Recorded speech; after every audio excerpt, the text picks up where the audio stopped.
What's going on, guys? Welcome back to another War Thunder video. Today we're taking on the Ki-61-I TEI.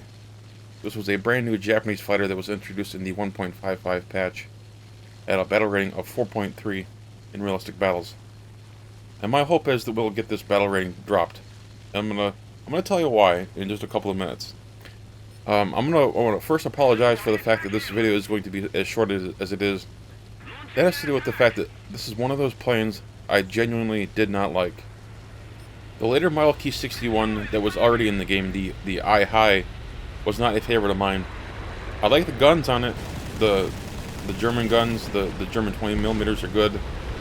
They're just as effective as the Japanese 20s that are on the new TEI version. However, with the TEI version, you get 60 rounds fewer ammunition when it comes to the 20mm cannons. 300 rounds on the high version versus 240 on the TEI version.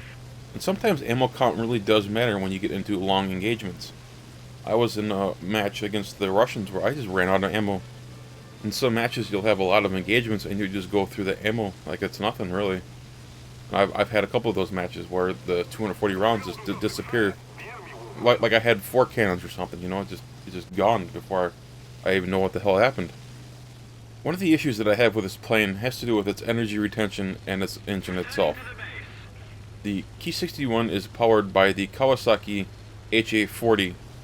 It's an inline engine that has 1175 horsepower. When you compare that to something like the Grumman F3, F2 biplane, which I have a video coming out very soon, that has an engine that has 950 horsepower and sits at a battle rating of 1.7. So you're getting 200 more horsepower than a biplane with this thing.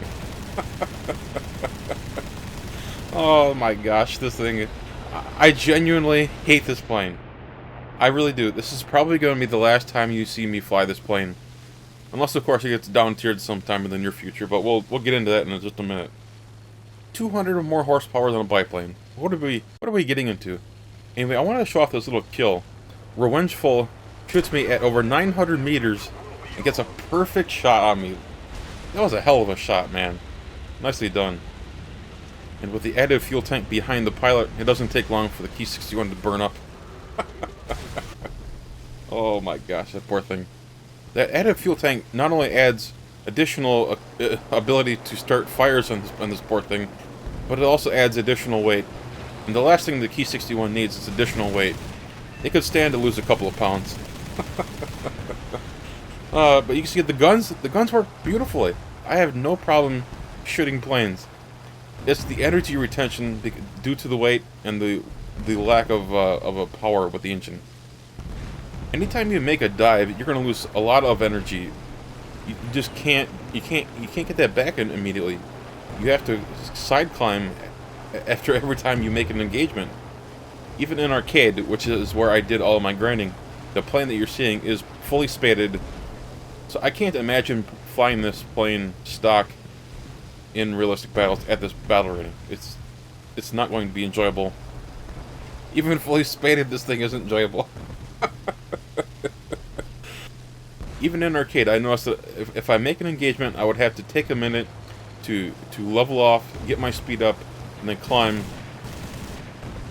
before I could be anywhere nearly effective.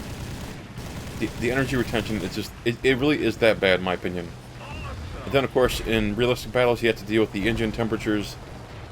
And I feel like you're battling the engine temperatures just as much as you're battling the opponents. The engines are constantly overheating, which in turn makes them less efficient. And so where does this all leave us as far as the battle rating? Right now, the TEI version has a battle rating of 4.3, and the high version has a battle rating of 4.7 in realistic. I don't think either of these planes really belong at the battle rating that they currently are. You know, as War Thunder gets older, new planes get added, flight models are tweaked, battle ratings are adjusted.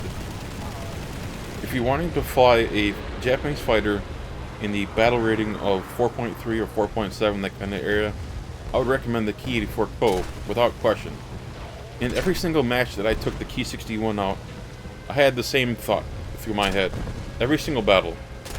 Why on earth am I flying this when I could be flying the Ki-64? it is worlds better in every measurable area. Energy retention, dive rate, climb rate, turn rate, just everything. It has more ammunition. Why even bother with the Ki-61 when I could be flying the Ki-84? The only reason I could think of to fly this plane is to unlock the Ki-84-Ko. If you're someone like me and you have most of, if not all, of the Japanese tech tree unlocked, then you have no reason to fly this, unless you want to spade it for completion's sake. Like for me, I try to complete every plane. I try to get all the upgrades. And all this brings me to the next question, and that is, what is the correct battle rating for this plane, in my opinion?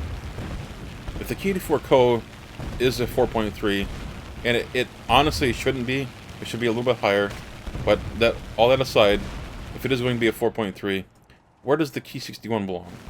I've looked at all the other planes in every other nation.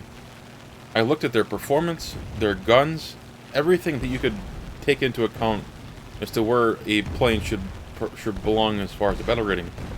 And I feel like this plane belongs at a battle rating of 3.7, not 4.3. All that being said, of course, I'm really interested in what you guys have to think. If you guys decide to take on the frustrating challenge of spading this plane and taking it into realistic battles, let me know what you guys think of this plane. From my perspective, this thing is not worth bothering with. If you can avoid this plane, get around it, get to the Ki-84-Ko at 4.3, it's hands down the better plane. Anyway guys, I hope you all enjoyed this video. If you did, hit that thumbs up button. And of course, if you're new to the channel, please subscribe. Take care guys.